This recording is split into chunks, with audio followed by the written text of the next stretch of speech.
এক glass fresh আখের juice. নীলাচলের ভিতরেই এই আখের রস পাওয়া যায়, প্রতি গ্লাস 30 টাকা। এক গ্লাস খাবো, কারণ এখানে অনেক গরম। ফেব্রুয়ারি মাসে যে এত গরম এখানে এসে বুঝতে পারছি। এটা হচ্ছে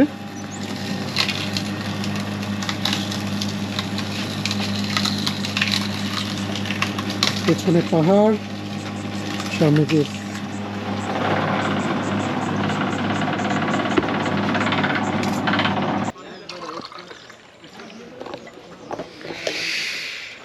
এক গ্লাস ফ্রেশ আখের জুস।